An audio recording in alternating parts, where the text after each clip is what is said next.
ముక్తకంఠంగా చెప్పండి ఓంకారం గౌనంగా. ఓ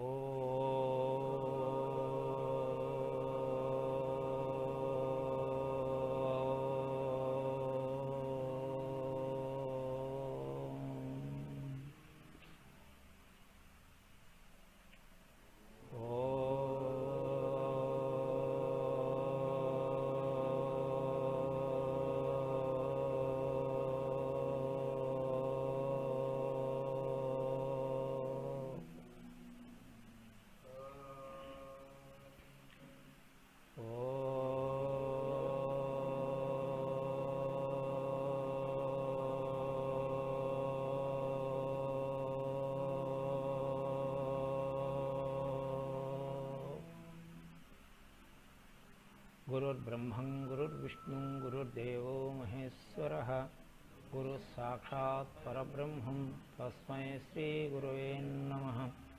अखण्डमण्डलाकारं व्याप्तं येन चराचरं तत्पदं दर्शितं येन तस्मै श्रीगुरवे नमः। ब्रह्मानन्दं परमसुखदं केवलं ज्ञानमूर्तिं विश्वातीतं गगनसदृश्यं तत्त्वमस्यादिलक्ष्यम् एकं नित्यं विमलमचलं सर्वधी साक्षीभूतं भावातीतं त्रिगुणरहितं सद्गुरुं तं नमामि। स्वस्ति प्रजाभ्यां परिपालयन्तां न्यायेन मार्गेण महीमहीषा। वो ब्राह्मणेभ्यं शुभमस्तु नित्यं लोकाः समस्ताः सुखिनो भवन्तु। लोकाः समस्ताः सुखिनो भवन्तु। लोका समस्तजनो सुखिनो भवन्तु। ओम शांति शांति शांति। हरि పరిశుద్ధాత్మ స్వరూపులకు ఆత్మ సోదరులకు ఆత్మ నమస్కారములతో గురుదేవుడు ఏం పలికిస్తే నేను అది పలుకుతున్నాను.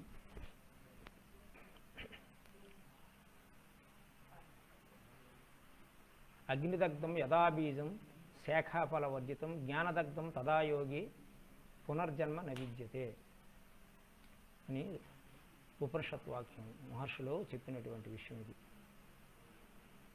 ఎవరికి జన్మ ఉండదు, మరు జన్మ ఉండదు అని అంటే ఈ శ్లోకంలో వాళ్ళు ఏం చెప్తున్నారో మహర్షులు, అగ్నిదగ్ధం యథాబీజం, అగ్ని చేత వేగించినటువంటి విత్తనము ఎలాగైతే దానికి అంకురార్పణ ఉండదో బీజం నశించిపోతుందిగా, తద్వత్తుగా జ్ఞానదగ్ధం తదాయోగి,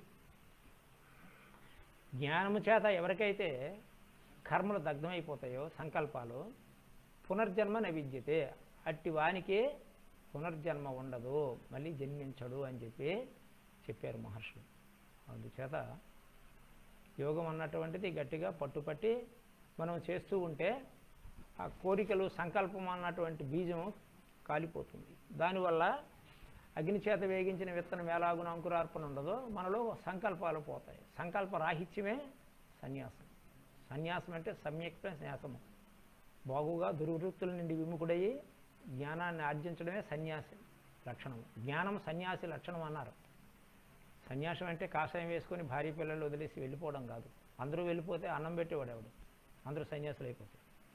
సన్యాసం అంటే సమ్యక్ న్యాసము, సన్యాసము సర్వత్ర సమదర్శనం.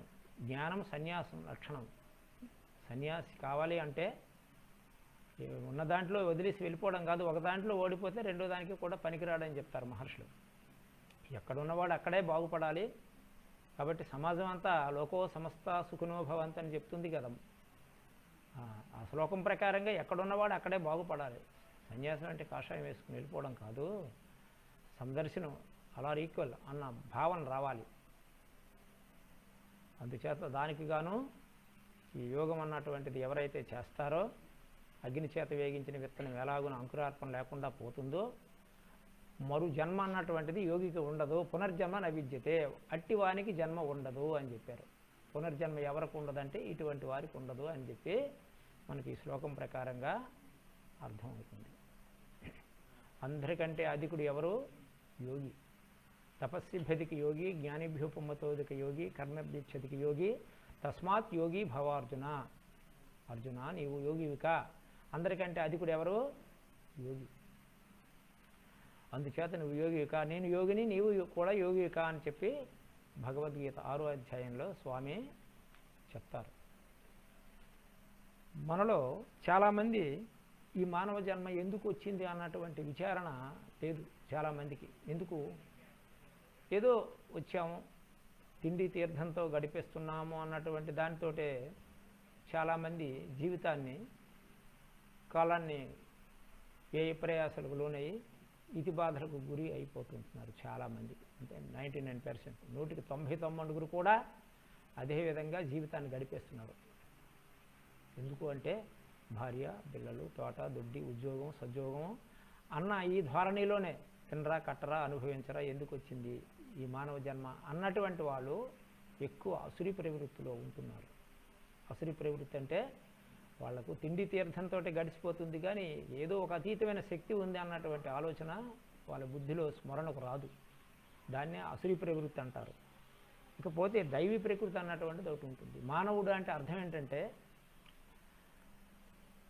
మననశీలం కలిగిన వాడని అర్థం. మనస్సు చేత ఏది నిత్యమో ఏది అనిత్యమో అన్నటువంటి తత్వాన్ని తెలుసుకోవడానికి ప్రయత్నం చేసినటువంటి వాడే మానవుడు. అంతేగాని ఆకార మానవులు ఉంటారు, వ్యవహార మానవుడు కావాలి. మానవుల్లో 3 విధాల ఉంటారు. 1 మానవులు, 2 మానవాతీతులు, 3 అవతార పురుషులు. మానవుల్లోనే 3 తరగతులుగా ఉంటారు. మానవుడు అంటే సామాన్యంగా తిండి తీర్థం వీటితోటి గడిపేస్తాడు. ఆహార నిద్ర భయం 5 నుంచి ఏతత్ పశుభిస్సమాన నరాణం జ్ఞానము నరాణామధికో విశేషో జ్ఞానేన హీన పశుభిస్సమాన అని ఉత్తర గీతలో స్వామి చెప్తారు. ఆహారం తీసుకోవటం, నిద్ర చేయటము, మైథున క్రియలు, సంతానోత్పత్తి, వాటి పెంపకము ఆల్ ఈక్వల్ అని చెప్తున్నారు స్వామి ఇక్కడ ఉత్తర గీతలో. ఏతత్ పశుభిస్సమాన నరాణం, పశువులు ఈ పనే చేస్తాయి, నరుడు అన్నటువంటి వాడు కూడా, మానవుడు కూడా ఇదే పని చేస్తున్నాడు. కానీ జ్ఞానం విశేషంగా ఉంది. మానవ మేధలో విచక్షణ జ్ఞానం ఉంది. వాటికి జ్ఞానం ఉంది కానీ విచక్షణ జ్ఞానం లేదు. తదితరమైనటువంటి జంతుజాలాలకు 84 లక్షల యోనుల్లోంచి వచ్చినటువంటి జంతుజాలాల్లో నరజన్మ అన్నటువంటిది దుర్లభము అంటారు. కాబట్టి మానవుడు ఏది నిత్యము ఏది అనిత్యం అన్నటువంటి వస్తుతత్వాన్ని తెలుసుకోవడం కొరకు ప్రయత్నం చేయాలి. లేకపోతే విద్య లేకపోతే ద్విపాద పశువు అంటున్నారు. 2 కాళ్ళ పశువునని నిందిస్తుంది వేదంలో, ఉపనిషత్తులు మనల్ని నిందిస్తున్నారు. విద్యావిహీన ద్విపాద పశువు అంటే ఆహారం తీసుకోవటం, నిద్ర చేయటం, మైథున క్రియలు, సంతానోత్పత్తి ఆల్ ఆర్ ఈక్వల్. ఇందులో నో డిఫరెన్స్. ఎందుకంటే జంతుజాలాలు చూడండి, మన పెరట్లో ఉన్నటువంటి జంతువులు కానీ ఏవైనా సరే అవి కూడా వాటికి సంతానము, మైథున క్రియలు, వాటిని పెంపకం అన్నీ కూడా సమానమే. వాటికి ఆ జ్ఞానం ఉంది. కానీ విశేషమైనటువంటి జ్ఞానం మానవ మేధలో ఉంది. ఆ జ్ఞానం కానీ మనం నేర్చుకోకపోతే విద్యావిహీన ద్విపాద పశువు అని వేదంలో మనల్ని నిందించారు మహర్షులు. విద్య లేనివాడు 2 కాళ్ళ పశువి, ద్విపాద పశువు అంటే అది 4 కాళ్ళ పశువి, ఇది 2 కాళ్ళ పశువు అని నిందిస్తున్నారు. జ్ఞానం విశేషంగా మనకిచ్చారు. ఆ జ్ఞానాన్ని ఎవరైతే ఆర్జిస్తారో వాళ్ళే మానవులు. మానవుడు అంటే మననశీలం కలిగిన వాడు అని అర్థం. మనస్సు చేత ఏది నిత్యమో ఏది అనిత్యం అన్నటువంటి వస్తుతత్వం తెలుసుకున్నటువంటి వాడే మానవుడు. లేకపోతే ఆకార మానవుడే కానీ మానవాతీత లక్షణాలని సంపాదించలేడు. మానవాతీత లక్షణాలు సంపాదించాలంటే యోగం చేయాల్సిందే. ఎందుకంటే మనస్సు చేత నిత్య అనిత్య వస్తువేగం తెలిసేటప్పుడు ఏదో ఒక అతీతమైన శక్తి విషయంలో పనిచేస్తుంది. దాన్ని పొందడమే నా ధ్యేయం. దానికి సంబంధిత జ్ఞానం మానవుడికి ఉంది. కాబట్టి నేను దీనిలాగే కడిపకుండా జ్ఞానం అన్నటువంటిది ఏంటి అన్నటువంటిది నేర్చుకోవటం కొరకు ప్రయత్నం చేయాలి. ప్రయత్నం చేసేటప్పుడు ఆ జ్ఞాన కోసం పనిచేస్తుంది. మనలో 5 కోశాలు ఉంటాయి. అన్నమయ కోసము, మనోమయ కోసము, జ్ఞానమయ కోసము, ప్రాణమయ కోసము. ఏమయ్యా వచ్చి కూర్చోవయ్యా, ఓయ్ డ్రైవరు. సరే సరే, అంత సమానమే. వాళ్ళు బయటను వదిలేయకూడదు, వాళ్ళు వినాలి. ఏ పుట్టలో ఏ పోముందో చెప్పలేము. ఆ జీవిలో ఏమైనా ఉత్కృష్టతుందో. అలాగే ఎంతోమంది బాగుపడ్డ వాళ్ళు ఉన్నారు మీ ద్వారా. ఎందుకంటే అలా వదిలేయకూడదు బయటని. సరే పని ఉంటే చూసుకొని. అందుచేత మానవుడు అంటే ఏది నిత్యము ఏది అనిత్యము అన్నటువంటి తత్వాన్ని తెలుసుకోవడం కొరకు ప్రయత్నం చేయాలి. మనస్సు చేత విచారణ చేస్తే, విచారణ జాయితే జ్ఞానం. జ్ఞానం కావాలంటే ఏం చేయాలి? విచారణ చేయాలి. విచారణ చేయకపోతే జ్ఞానం రాదు. అందుకు మహర్షులు ఏమన్నారు? విచారణ జాయితే జ్ఞానం. విచారణ చేస్తే జ్ఞానం వస్తుంది. నేనెవడను, ఈ సృష్టి ఎట్లా ఉద్భవించింది, దీనికి మూలం ఏమిటి, ఎవరిలో సృష్టింపబడుతుంది, ఎవరిలో స్థితి కలిగి ఉంది, ఎవరిలో ఇది లయమైపోతుంది అన్నటువంటి ప్రశ్నలకు జవాబు వెతుక్కోవటమే మానవ మేధకు పదును బట్టి తెలుసుకోవాలి. అట్టి జ్ఞానం మానవ మేధలో ఉంది. వాటికి జ్ఞానమే ఉంది కానీ విజ్ఞానమయ కోసం అన్నటువంటిది లేదు. మనోమయ కోసం, ప్రాణమయ కోసం, ఆనందమయ కోసము, జ్ఞానమయ కోసము, అన్ని 5 కోశాలు, అన్నమయ కోసం అన్నటువంటి 5 కోశాలు అన్నిటికీ సమానమే. విజ్ఞానమయ కోసం అన్నటువంటిది మానవ మేధలో ఇచ్చాడు పరమేశ్వరుడు. విజ్ఞానం అంటే ఏమిటి? విచక్షణాత్మకమైనటువంటి జ్ఞానము. ఆ విచక్షణ అన్నటువంటిది వాటికి లేదు, మనకు ఉంది. కాబట్టి 6వ కోసం మనకు పనిచేయాలి. దాన్ని ఏమంటారు? విజ్ఞానమయ కోసము అని అంటారు. విజ్ఞానం అంటే ఏమిటి? అనుభవ జ్ఞానం అని అర్థం. జ్ఞానం అందరికీ ఉంటుంది, కానీ జ్ఞానం ఉంటే సరిపోదు. అన్ని జీవరాశులకి జ్ఞానం ఉంది. మనకంటే మంచి మేధాశక్తి ఉన్నటువంటి జంతుజాలాల్లోనూ కూడా ఎక్కడెక్కడో పశువులు, పక్షులు, వాటికి ఎంతో జ్ఞానం ఉంది. ఓ పసికి కళ్ళ గంతలు కట్టేసి ఎక్కడో తీసుకెళ్ళి మనం వదిలేయండి, తిన్నగా అది ఉన్న ప్లేస్కి వచ్చేస్తుంది.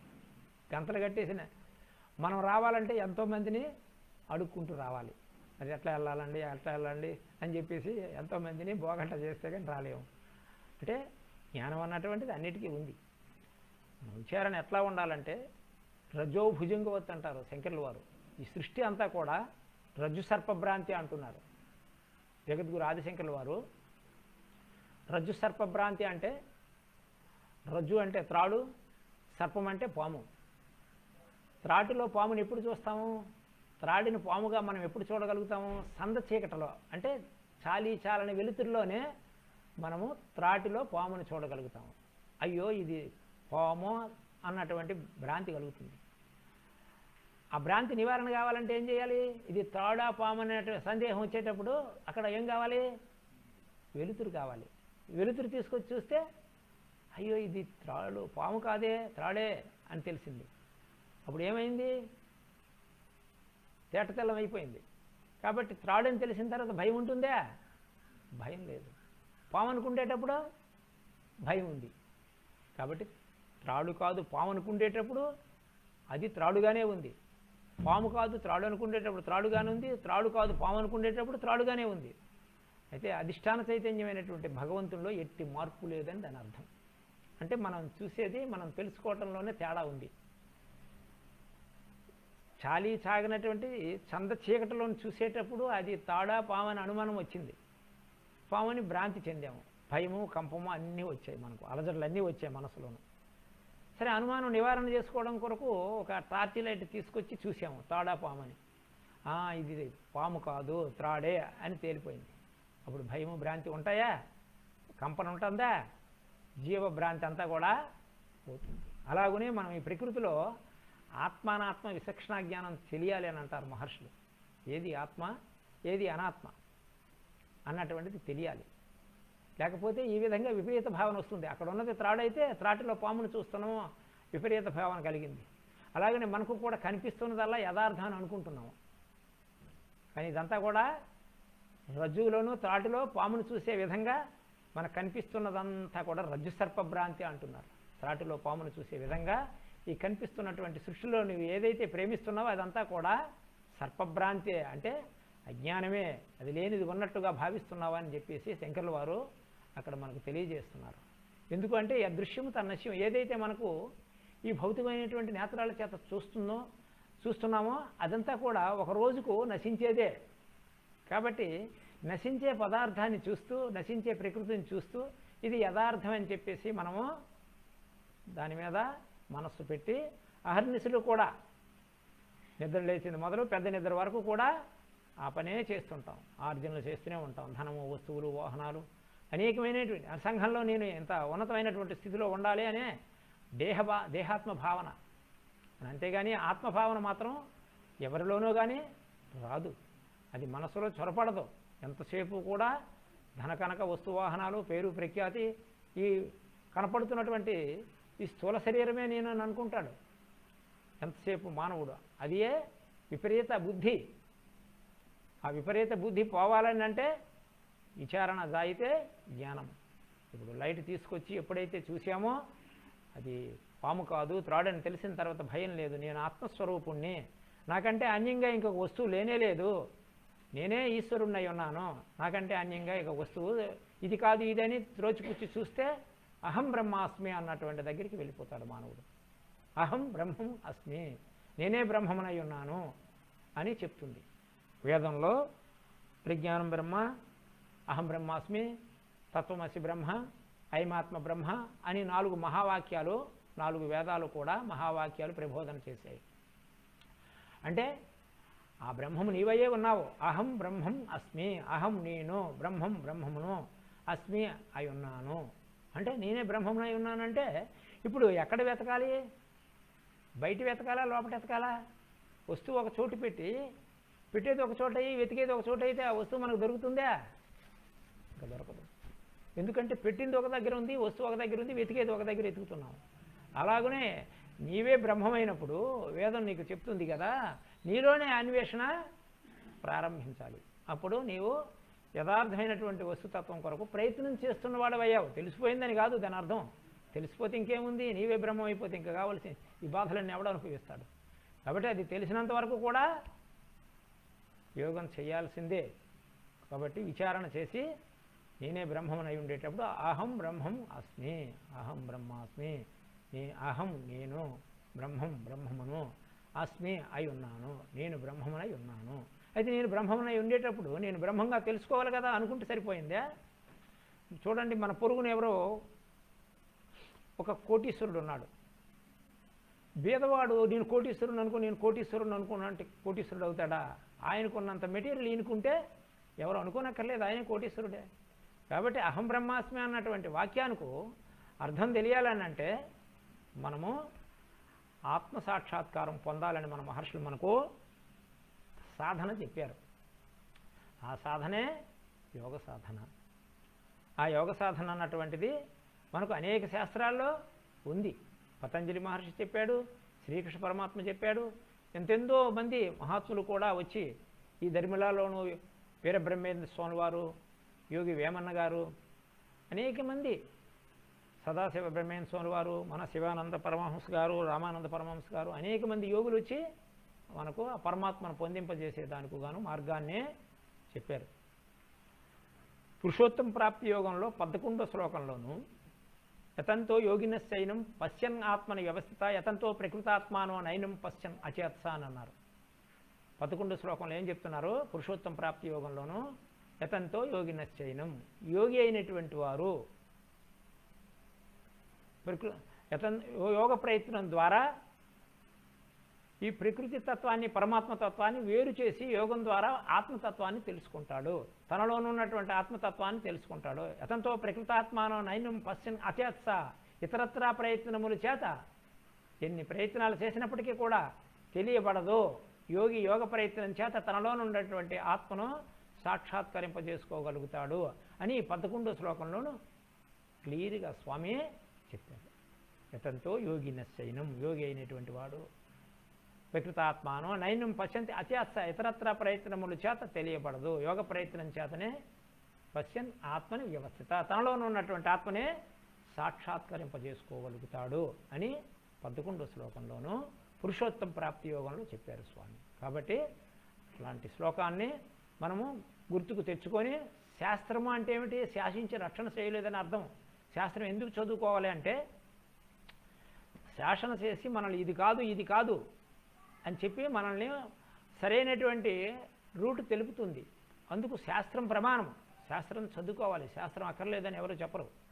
కృష్ణుడే భగవద్గీతలో చెప్పారు, తస్మాత్ శాస్త్రం ప్రమాణంతే కార్యాకారి వ్యవస్థితౌ జ్ఞాత్వా కర్మకర్తుమిహార్సి యశాస్త్రి బుద్ధిబుద్ధ్య వర్తంతే కామకారత నసస్థితి నవాప్నోతి నసుఖం న పరాంగతి. అర్జున, దేనికైనా సరే శాస్త్రం ప్రమాణము. ప్రమాణాన్ని ఎవడైతే విడిచిపెట్టాడో, శాస్త్రం ప్రమాణం ఎందుకు చదువుకోవాలంటే ప్రమాణబద్ధంగా ప్రయోగం చేయాలి. ప్రమాణబద్ధంగా ఎవరైతే ప్రయోగం చేస్తారో వాళ్ళ జీవిత చర్యలన్నీ కూడా సక్రమంగా ఉంటాయి అని చెప్తున్నారు అర్జునుడితో కృష్ణుడు. శాస్త్రం ప్రమాణంతే కార్యాకారి వ్యవస్థిత, ఈ పని చెయ్యి నువ్వచ్చు, ఈ పని చెయ్యకూడదు అన్నదానికి శాస్త్రం ప్రమాణం. అర్జున, జ్ఞాత్వా, బాగుగా శాస్త్రాన్ని తెలుసుకో. కర్మకర్తుమిహార్చి శాస్త్రాన్ని తెలుసుకొని కర్మలను ఆచరించు. యశాస్త్ర విధిముత్యర్జ, ఏదైతే శాస్త్రం విధించిందో వర్తంతే కామకారత, ఏదైతే శాస్త్రం చెప్పిందో దాని ప్రకారంగా ఫాలో అవ్వు. శాస్త్రాన్ని ఎవరైతే ఉల్లంఘిస్తారో వర్తంతే కామకారత, వాడికి కోరికుంది కాబట్టి శాస్త్రం అక్కర్లేదని ఒక పక్కకు పెట్టేస్తాడు. అటువంటి వాడు ఏమవుతాడు? వర్తంతే కామకారత, వాడికి కోరికుంది కాబట్టి నససిద్ధి నవాప్నోతి నసుఖం నపరాంగతం, వాడికి ఇహం లేదు పరం లేదు అని చెప్పేశారు. చూసారా ఎంత డేంజరు? శాస్త్రం కూడా తెలియాలి. శాస్త్రం తెలియకపోతే లాభం లేదు. ఈరోజు మీకు నిజం మాట్లాడాలంటే శాస్త్రం తెలిసిన వాళ్ళు కొల్లలో పండితులు ఉన్నారు, కానీ శాస్త్రాన్ని తన అనుభవంలోకి తెచ్చుకున్న వాళ్ళు ఏ ఒక్కరో ఉంటారు.